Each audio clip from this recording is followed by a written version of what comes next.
Bismillahirrahmanirrahim. Assalamualaikum warahmatullahi wabarakatuh. Salawatullahi wa malaikatihi wa anbiyahi wa rusul. Wa khamalati arsi wa jami khalqi ala sayyidina wa nabiyina wa habibina wa syafiina wa maulana Muhammadin sallallahu alaihi wasallam wa alihi wa alaihi wassalam wa rahmatullahi wa barakatuh. Jumpa lagi dengan Jati Diri. Pada episode pertama, kita sudah membahas tentang diri sebagai gerbang ketuhanan. Tempat Allah mentasbihkan af'al dia, kebesaran dia, keagungan dia, jati diri dia dalam bentuk kudrah dan iradah yang dia sematkan di dalam penciptaan manusia. Ini adalah tempat kita untuk menyaksikan melalui gerbang diri ini, gerbang ketuhanan. Juga ini adalah pintu untuk kita kembali ke hadrat Allah Subhanahu wa taala melalui gerbang ketuhanan, yaitu melalui fitrah diri. Amat sangat penting kita untuk memahami diri karena bersangkutan dengan fitrah kita dicipta Allah taala di alam ini. Tidak ada tempat lain, tidak ada jalan lain untuk kembali ke Allah taala kecuali melalui jalan diri, fitrah diri. Keluar kita dari alam ini tanpa melalui pintu diri, alangkah sangat merugi. Kita tidak akan pernah tiba dan sampai di hadapan Allah Subhanahu wa taala. Kita akan tidak akan bisa berjalan di inna lillahi wa inna ilaihi raji'un. Kita akan kembali di inna lillahi wa inna ilaihi kafirun. Kafir dalam artian kata kizib, terhalang, tertutup pintu. Kita tidak pernah temukan pintu itu sehingga kita keluar dari pintu yang dinamakan kizib tadi, kafir. Nauzubillah min dzalik. Pada episode berikut ini, yang kedua ini, kita coba membahas bagaimana cara kita memasuki gerbang ketuhanan itu dengan fitrah kita sebagai manusia. Di sini kita akan bahas bagaimana cara kita memasukinya dan bagaimana cara kita untuk berada di dalamnya. Di episode kali ini kita membahas itu, yang semua itu bisa terjadi apabila fitrah ruh itu terwujud secara utuh. Jadi sejatinya fitrah itu dia terwujud secara utuh. Terjadi sinkronisasi antara akal dan nafs. Terjadi keseimbangan antara akal dan nafs. Karena roh itu sendiri terdiri dari akal dan nafs. Apabila terjadi keseimbangan antara akal dan nafs, sehingga fitrah roh ini hidup dia. Sehingga inilah yang mampu kita gunakan untuk bersaksi, menyaksikan Allah Ta'ala. Itu ada dua indera yang bisa kita gunakan di sini dengan ruh itu akal dan nafs. Kalau dengan dua mata ini tidak akan sanggup kita menyaksikan kebesaran Allah. Harus dengan dia. Jadi menyaksikan Allah itu harus dengan Allah, dengan fitrah dia. Allah menyaksikan Allah. Jadi ruhnya yang menyaksikan dia, yang dia sematkan, yang dia titipkan di dalam fitrah manusia. Ini bermacam ragam sesuai jati diri manusia. Nanti kita akan bahas. Setiap orang berbeda-beda ruh yang dirembuskan ini. Dalam artian bukan berarti Allah itu banyak, tidak. Dari sisi yang berbeda ditiupkan, disematkan dalam diri manusia. Ini harus kita coba cari, harus kita pahami. Nanti sini kita bahas. Nah, pada episode kemarin saya sudah membahas bagaimana jiwa atau nafsu itu untuk kembali ke fitrahnya. Bagaimana dia bisa cari jalan pulang ke sini. Karena harus kembali. Kalau kita nggak mampu kembali ke fitrah, terombang ambing di wilayah muktasir, di wilayah alam bawah, sangat merugi. Kita kembali ke Allah Ta'ala bukan dalam fitrah manusia, na'udzubillah min dzalik. Kita akan dilaknat dan kita akan diazab sama Allah Ta'ala. Makanya di sini penting sekali kita untuk bisa kembali ke fitrah. Setelah itu kita akan mencoba menyelesaikan perjalanan berikutnya itu dengan kamil. Apabila sudah terjadi keselarasan antara akal dan nafs. Nafs itu sudah mampu berdiri di fitrahnya, sejajar dengan akal. Yang kemarin kita sudah membahas proses pertama nafs itu kembali, kita menggunakan metode umur. di sini umur jasad dan umur ruh itu sebanding, sama dia. 0, 10, 20, 30, 40, 50, 60, 70, dan seterusnya. 0 sampai 10 tahun, sebagaimana sudah kita bahas, ini anak-anak, fase anak-anak. 10-20 tahun fase remaja. 20 sampai 30 tahun itu fase dewasa. 30-40 ini fase orang tua. Dan seterusnya. 0 sampai 10 tahun itu di wilayah nafs atau wilayah jasad. Kalau di wilayah nafs, 0 sampai 10 tahun itu nafs amarah. Nafs amarah ini 100% gelap. Jahil. Dia tidak punya pandangan lain, tidak punya alternatif lain kecuali apa yang dia inginkan. Anak kecil itu begitu. Bila dia menginginkan sesuatu itu ya sudah, nggak ada bisa ditawar dan harus kudu. Kalau dia tidak mampu dapat dan tidak dia bisa dapat, dia akan marah, nangis, teriak, ngamuk kayak gitu. Itu kelakuan anak kecil, anak di bawah 10 tahun ke bawah. Kalau kita dengan umur 50 ini masih berkelakuan begini, itu namanya kita berjiwa kerdil. Umur 50 jasad, tapi jiwa umur 10 tahun nggak sebanding, ya kita jalannya timpang. Sehingga berat ini, kita dalam menjalani hidup dengan ketimpangan, kita akan mudah sekali mengalami stres, pandangan sempit, gampang terpicu amarah, pola pikir yang sangat kerdil, sehingga dia gampang terkena stroke, depresi, stres, banyak juga yang putus asa bahkan berakhir pada bunuh diri. Nauzubillah. Ini. Jadi perlu kita waspadai ini. Jangan hanya kita berpatokan pada umur jasad saja. Kita coba koneksikan dengan umur nafs, jiwa. Apa iya kita sudah sebanding? Kita 50 jasad, apa iya ruh kita 50? Perlu kita koreksi di sini. Nah, umur remaja ini 10 sampai 20 tahun itu fase remaja. Ini disebut dengan lawamah. Lawamah. 50% dengan 50%. Sudah terang 50, masih gelap. Dia masih pelin-pelan di sini. Belum bisa menentukan format hidupnya, jati dirinya, arah hidupnya belum mengerti dia. Tapi sudah paham ini benar, ini salah. Tapi untuk mengambil tindakan atau memutuskan sesuatu yang baik dan benar itu belum bisa, gampang terpengaruh, masih pelin-pelan. Ini fase remaja. Kemudian fase dewasa, 20 sampai 30 tahun ini namanya mulhimah. Mulhimah. 70% sudah terang, 30% itu masih gelap. Ini orang dewasa rata-rata seperti ini. Sudah bisa berbicara benar, sudah bisa menjelaskan ini yang benar, ini yang baik, yang segala macam dia mampu menjelaskannya dan mampu menerapkannya juga. Cuma kekurangannya ini, 30% itu gelap. Dalam artian apa? Dia rentan atau sensitif dengan koreksi. Dikala dia dikoreksi, dia tidak akan bisa langsung cepat terima, langsung cepat tersinggung, marah, tidak terima, berdebat segala macam. Ini yang ada di mulhimah.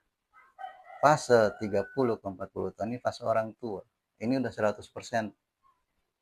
terang. Ini fase mutmainnah. Mutmainnah. Fasenya udah terang, 100% sudah terang. Sudah benar-benar dia melihat yang hak itu hak, yang batil itu batil, dan mampu dia berdiri di tempat yang semestinya, yang hak. Sehingga dia memperoleh ketenangan, tidak ada ketakutan, tidak ada keraguan, karena dia ada di tempat yang terang, bukan di tempat yang gelap, yang remang-remang. Dia bisa melihat segala sesuatu itu dengan jelas. Di sini proses mutmainnah. Perjalanan kita itu hanya sampai di sini, perjuangan. Selebihnya di fase 40-50 tahun ini fase radiyah, ini maradiyah, ini kamil. Ini pekerjaan Allah, ini yang nanti Allah yang akan berjalankan. Kita perjuangan kita, perjalanan kita sampai di fase mutmainnah. Bagaimana kita mencapai tingkatan ketenangan. Disinilah jiwa-jiwa yang tenang itu akan mendapat panggilan dari Allah Ta'ala, diizinkan atau diperjalankan dengan kehendaknya. Ya ayuhan nafsul mutmainnah irji'i rabbiki radiyatan mardiyah fadkhuli jannah. Jadi jiwa yang tenang itu yang akan dipanggil, bukan jiwa yang amburadul ini, yang masih marah-marah, yang masih pelin-pelan, atau yang masih egois. Ini nggak akan dipanggil. Ini akan dibakar di api neraka ini. Kalau kita masih di sini nyangkut, ya sudah, siap-siap kita akan jadi bahan bakar api neraka. Makanya kita berjuang sampai di sini. 40 tahun.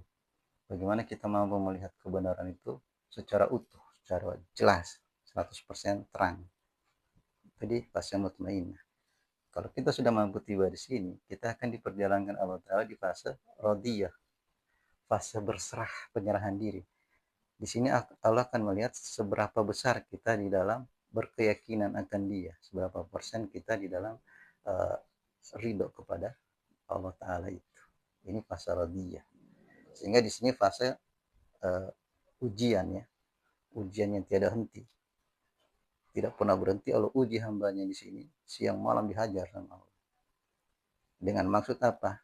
Supaya hatinya yang sekeras batu, yang kepala batu itu bisa dihajar sedemikian Allah Ta'ala, diolah sama Allah, sehingga menjadi selembut sutra atau salju.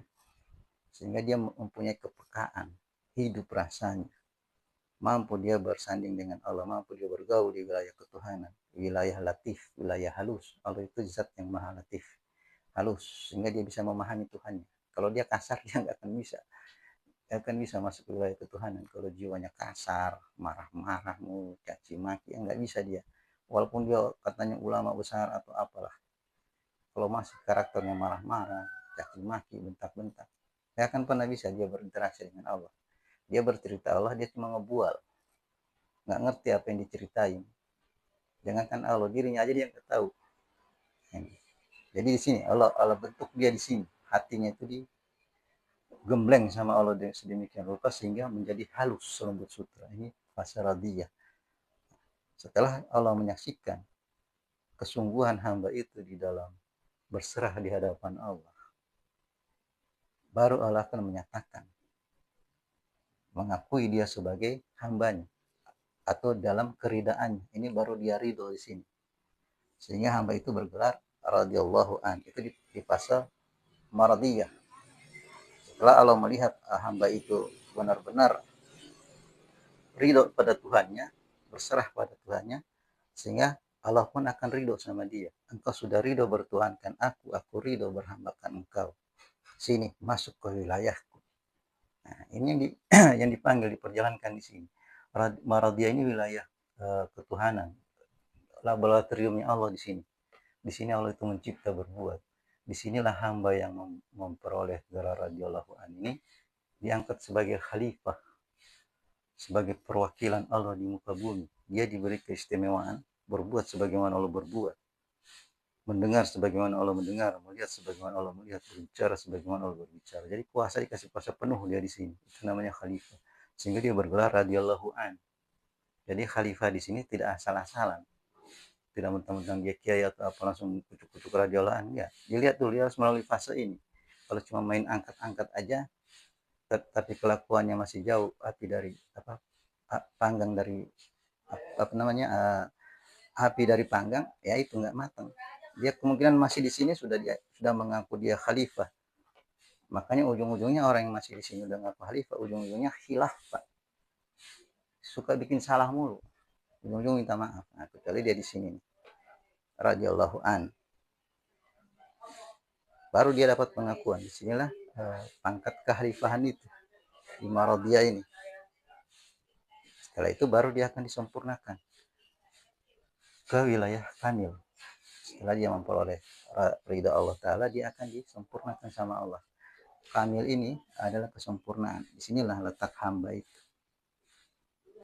Ini yang dibilang sempurna itu, kamil, yang dibilang kamil atau sempurna itu bukan tuan. Bukan kita menjadi seorang tuan atau raja. Tidak. Tapi di sini kita menjadi seorang hamba.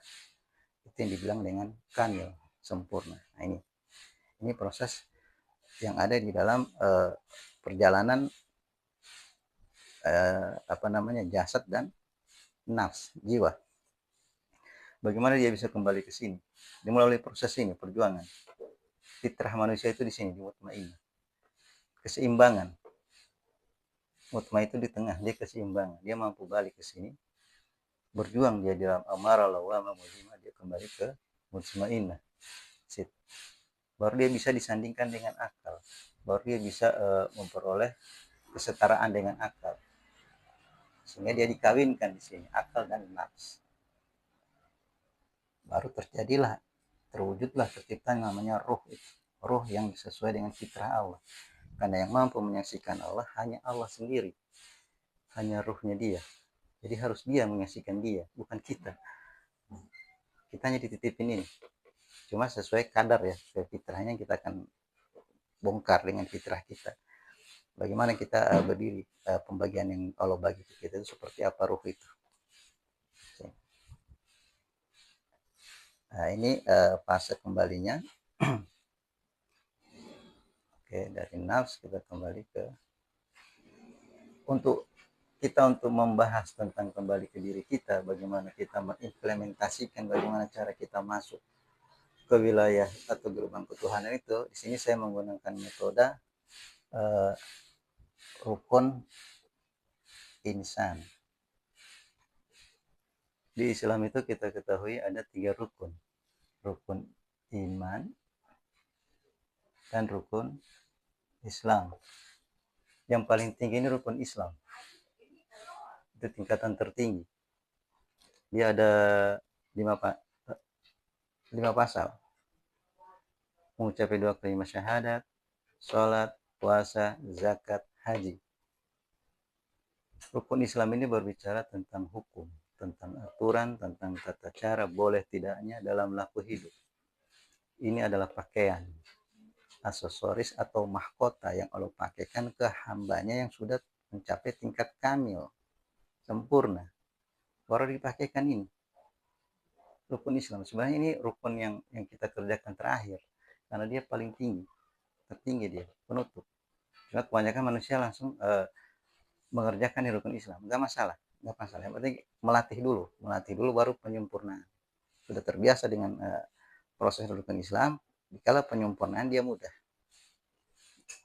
Kalau rukun iman ini berbicara tentang tauhid, tentang keyakinan.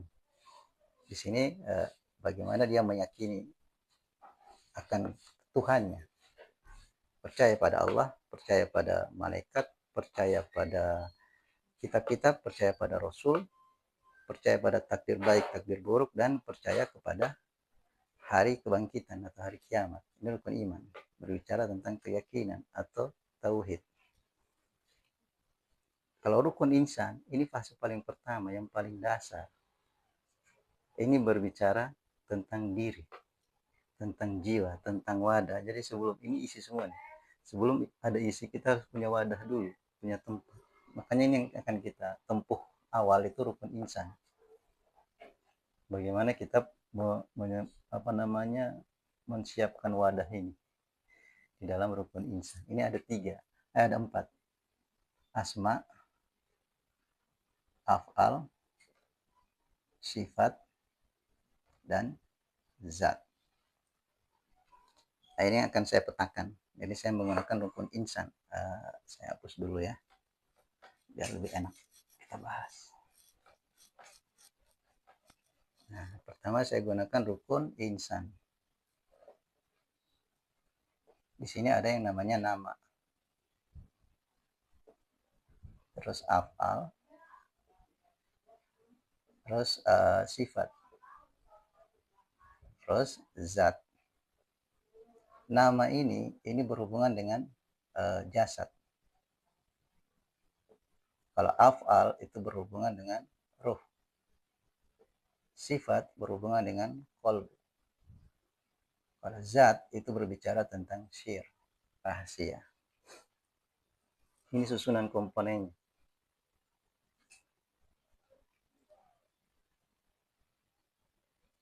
Oke, jadi jasad, ruh, qalbu, sir.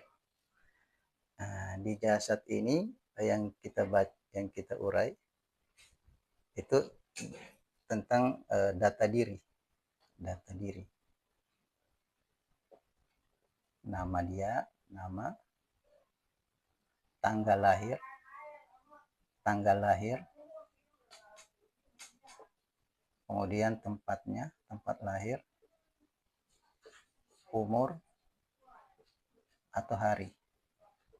Nah, ini data diri ini akan kita pakai untuk menjelaskan tentang jasad. Kenapa ini kita bahas di sini? Rukun ihsan ini juga berbicara tentang di dalam kudrah dan iradah itu, inilah iradahnya Allah, bentuk.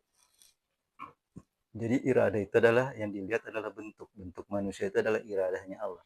Kita dibentuk sesuai iradahnya dia, kehendak dia, keinginan dia, pola pemikiran Allah Ta'ala. Allah Ta'ala mengambil pola pikir, pola keinginan itu membentuk alam semesta ini melalui patron kecintaan dia, yaitu baginda Rasulullah SAW.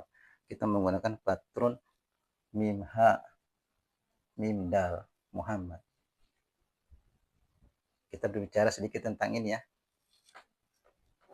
Jadi di sini yang saya gunakan itu untuk fase insan itu tentang iradahnya itu dalam bentuk mim ha mim dal. Kemudian kalau tanggal lahir, tadi nama diri itu di jasad. Kalau afal ini kita bicara di perbuatan ya. Dia perbuatan itu di tanggal lahir. Tanggal lahir. Kalau ini kita bicara kolbu sifat, itu di umur. Kalau sir, rahasia, nah, kalau kita melihat rahasia ini jatah atau pentasbihan ruh yang Allah hembuskan dalam diri manusia itu. Jadi ruh bisa dibilang ini gerbangnya ya, fitrah ruh yang dia hembuskan. Terurai dari sini. Maksudnya jadi contohnya seperti ini, misalnya saya ambil contoh, maaf ya kalau ada namanya yang sama, saya cuma ngambil contoh aja. Saya ambil contoh nama Iwan, ini nama jasadnya Iwan. Dia tanggal, misalnya dia lahir tanggal 10 bulan 10 2000, tahun 2000, umurnya 25 tahun. Nah ini nanti bla bla bla. Jadi dari jasad ini kita bisa urai sosok Iwan ini. Dia dalam diri manusia itu juga ada karakteristik namanya ya, ada dua kutub, positif dan negatif. Jadi sama kayak elektrik, dia kalau tidak ada dua kutub ini tidak akan ada kehidupan, atau salah satu ini misalnya positif ketemu positif, negatif ketemu negatif, tidak akan hidup. Jadi harus ada positif negatif. Nah, sosok Iwan ini bisa kita petakan di sini. Dia mempunyai tujuan hidup dia dengan karakteristik. Dia punya prinsip. Dia punya eksistensi, keakuan. Dia ingin menunjukkan kalau dia yang terbaik, is number one, nomor satu. Itu sosok Iwan, sosok yang mempunyai karakteristik, yang mempunyai kepribadian. Tujuan hidup itu dia ingin menunjukkan itu semua, bahwa dia ini sosok yang ada, sosok yang wajib dipandang, sosok yang wajib diakui. Sehingga dia menempuh untuk memperoleh tujuan hidup ini, dia menggunakan media ilmu pengetahuan. Sosok Iwan ini adalah sosok yang cerdas, sosok yang haus akan informasi, pemahaman, suka belajar orangnya. Juga orangnya gaul. Dalam pergaulan itu dia silaturahminya bagus. Dia selalu mengusung ide-ide di dalam pergaulan hidup sebagai, sehingga dia kadang menjadi seorang motivator. Dia bisa menunjukkan eksistensi dia. Ini apabila dia di posisi negatif, di posisi positif. Juga sosok Iwan ini bisa jadi seorang pemersatu, karena dia suka silaturahim, dia tidak suka perpecahan. Dia suka mempererat hubungan, gaul orangnya.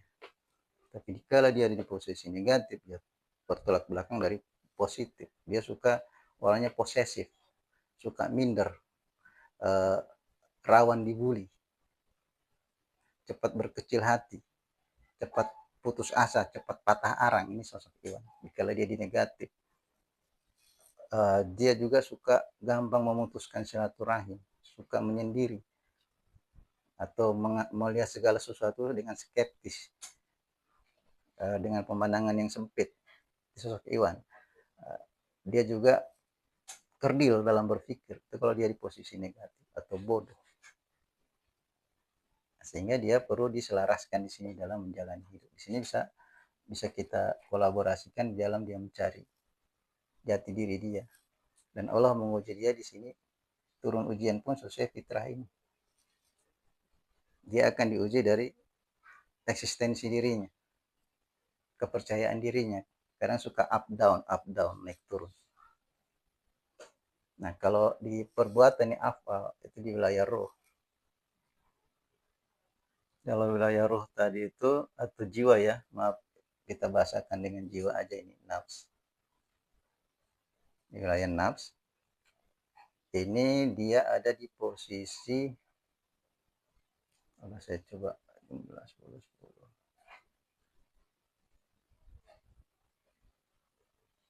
Oke.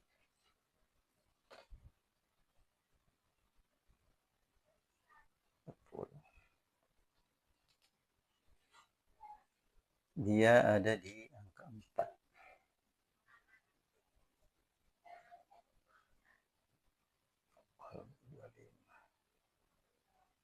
Nah, jadi di angka 4 ini, kalau kita lihat dari pintu roh itu ya, roh itu mempunyai 4 pintu, 4 sisi. Sama kayak di Ka'bah itu, kubus, 4 sisi. Nah, seperti ini. Makanya Ka'bah itu bentuk kubus. Ini sisi ruh. Di dalam dia mentasbihkan diri. Dalam bentuk hafal itu dia keluar melalui sisi-sisi ini. Ada 4 sisi. Yang sisi pertama itu mentasbihkan tentang keesaan atau kekuatannya. Kekuatan. Kedua, kehormatan. Ketiga, kemuliaan. Keempat, keagungan. Ini sisi ruh di dalam dia dihembuskan itu. Makanya setiap manusia itu punya fitrah. Dia keluar dari sisi mana dihembuskan itu dari sama Allah Ta'ala. Setelah kita mencoba petakan ini, saya dapat rumus, saya dapat gambaran dari posisi ruh dia dihembuskan itu, dia ada di posisi keagungan. Jadi sosok Iwan ini adalah sosok kepribadian yang selalu ingin diagungkan. Dia ingin diakui secara utuh. Ini sosok Iwan. Dia keluar dari sini, keagungan. Ini pintu ketuhanan dia. Dia akan menghadap Allah Ta'ala itu dari sisi keagungan. Tapi dia berjalan menuju ini melalui fitrah ini. Jadi maksudnya begini, keagungan yang Allah hembuskan ke dalam sosok seorang Iwan ini, dengan nama dia Iwan itu sebagai judul atau rel tempat dia berjalan. Jadi nama ini sebenarnya adalah judul atau rel tempat manusia itu berjalan fitrahnya. Atau dalam buku itu dia judul. Judul itu menjelaskan isi. Nah, jadi dari Iwan ini, itu roh yang dihembuskan ke fitrah si Iwan itu dari sisi keagungan. Sehingga seorang Iwan ini selalu mencari jati diri dia, tujuan hidup dia itu dari sisi keagungan. Ingin diagungkan dia dengan eksistensi dirinya itu. Ini yang di perjalanan seorang Iwan. Dia ada di umur 25. Kolbu. Nah, kita bisa lihat di sini. Umur 25 itu dia ada di mulhimah. 70% sudah terang, 30% masih gelap. Jadi sini egoisnya masih tinggi dia. Dia harus waspadai itu. Dia harus benar-benar memahami itu supaya dia tidak bolak-balik di sini. Udah mampu ke sini, bolak-balik. Dia harus mampu tiba di mutmainnah. Dia harus bisa melihat keagungannya Allah, bukan egonya. Sehingga dia bisa tiba di mutmainnah. Bahwa dia sudah diagungkan Allah di muka bumi dengan kesempurnaan fitrahnya, tidak perlu dia takut berjalan di alamnya dengan keraguan atau ketakutan. Ini yang ada di wilayah syir, rahasia. Jadi namanya rahasia itu, syirin rahasia ya sesuatu yang terrahasia. Tapi sini kita ungkapkan aja yang jadi pintu ruhnya itu tadi, keagungan. Jadi ini sekilas yang coba saya ingin petakan tadi dalam perjalanan kembalinya ruh ke fitrah. Kita mengembalikan diri ke fitrah. Kalau tidak dengan cara ini, kita hanya mengandalkan ilmu dan amal. Hanya dengan ilmu dan amal itu kita berharap bisa menemukan tujuan hidup yaitu surga atau dapat pahala, terbebas dari api neraka. Dalam artian kita mencari sesuatu di luar diri, itu agak susah ketemu formatnya. Kalau kita hanya berandalkan pada amal ibadah kita, ini kita akan mengalami proses seperti ini. Perjalanan amal itu bertahap, tidak langsung kita beramal langsung dapat hapus dari Allah atau dapat tujuan. Dia akan diperjalankan di lapisan langit.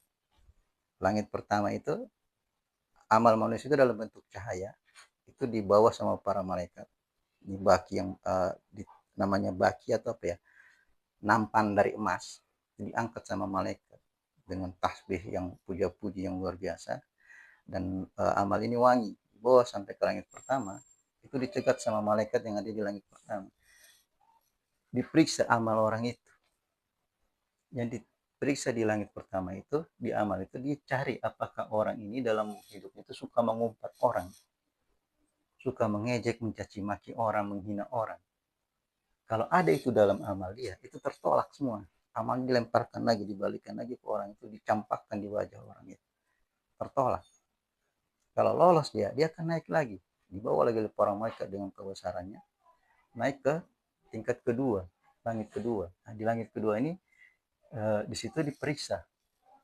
Apakah di dalam amal ibadah dia itu, orang ini suka bermegah-megahan tidak? Pingin apa, kayak di medsos itu suka nampilin dia punya kehebatan materi atau kesultanannya macam-macam. Itu tertolak seluruh amal ibadahnya. Walaupun dia bikin konten bagi-bagi rezeki sama orang, tapi dalam artian ingin dia katakan dia orang kaya, orang mewah, orang megah. Nah, ini tertolak. Amalnya sia-sia. Kalau udah mampu itu dia akan naik. Tidak ada suka bermegah-megahan. Naik ke proses ketiga, langit ketiga. Di langit ketiga itu amal ibadah manusia itu diperiksa lagi sama malaikat, dicari apakah orang ini punya sifat takabur atau sombong. Dilihat, kalau orang ini suka takabur atau sombong, dia dicampakkan lagi amal ibadah itu di muka orang itu, dikembalikan, tertolak. Itu yang dibilang kizib, itu dikembalikan. Kalau dia mampu lolos juga naik ke langit keempat, akan diperiksa di langit keempat itu amal kita dari sisi ujub. Ada ujubnya enggak? Ujub itu ya apa namanya, kaget, merasa heran dengan kelebihan dia miliki. Kok gue bisa begini? Kok gue ini ya? Nah itu ujub. Kalau dia lolos dari itu, dia naik ke langit kelima. Itu di cross check lagi sama malaikat di langit kelima, dilihat apakah orang ini punya karakter atau punya sifat pendengki, suka dengkian, nggak suka, punya ngelihat orang itu nggak suka aja gitu, dengki. Ini kalau dia mampu lolos lagi, dia nggak ada lagi sifat, dia naik lagi ke tingkat ke-6. Kalau dia mampu lolos, nah, di tingkat ke-6 ini diperiksa amalnya hampir sama kayak pendengki tadi.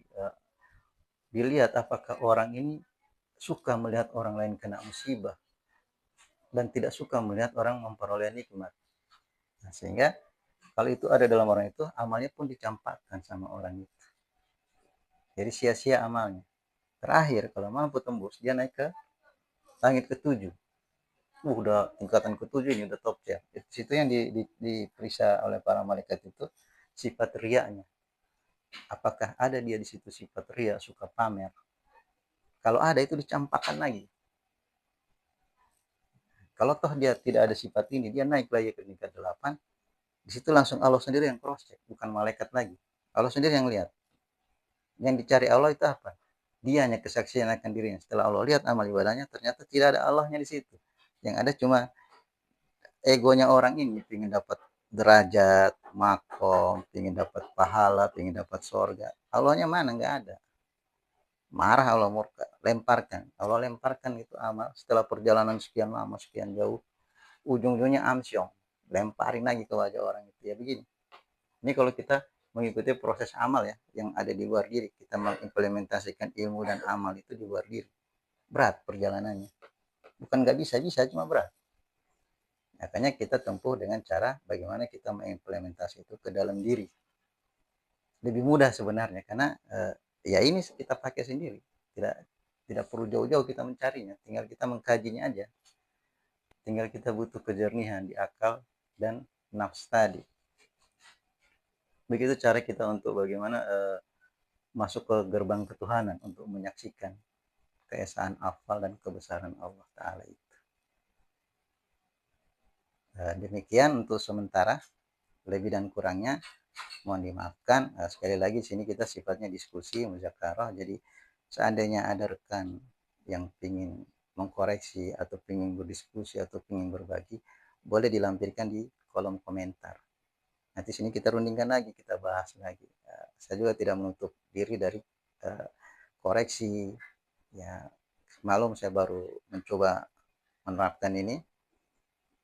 Jadi banyak kesalahan, banyak kekurangan. Jadi saya juga mohon koreksi dari pemirsa untuk hal ini. Oke, sekian dan terima kasih. Wabillahi taufiq wal hidayah. Wassalamualaikum warahmatullahi wabarakatuh.